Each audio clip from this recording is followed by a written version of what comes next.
मतदारसंघाचा दौराही केला. विधानसभेनंतर तुम्ही वारंवार भेटी देत आहेत, तर लोकांशी बोलणं होतंय तुमचं. तर लोकांचं म्हणणं काय ते प्रतिसाद कसा येतो तुमच्या उमेदवारांबाबत?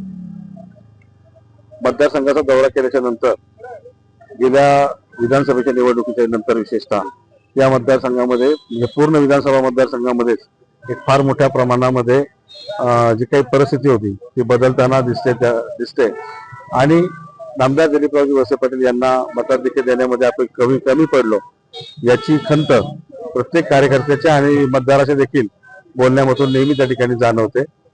आणि ही खंत पुढच्या निवडणुकांच्या मधून भरून काढायचं, कारण बऱ्याच लोकांना असं विचारलं की काय नेमकं त्यावेळेला प्रॉब्लेम होते, तर साहेबांवरचा राग नव्हता, परंतु काही वेगळं वातावरण त्या ठिकाणी तयार करण्यात आलेलं होतं आणि एक वेगळे कारण की जी आज नाहीये त्याच्यामुळे आता त्याच्यावर बोलायचं काही कारण नाही. तशा पद्धतीने एक वातावरण तयार करण्यात आलेलं होतं, त्याचा फटका मताधिक्याला त्या ठिकाणी बसला. परंतु ही खंत प्रत्येक कार्यकर्ता आणि मतदार आज त्या ठिकाणी बोलून दाखवतोय आणि पुढच्या निवडणुकीमध्ये त्याची भरपाई करण्याची खूणगाठ देखील मतदारांनी मनाशी बांधलेली आहे.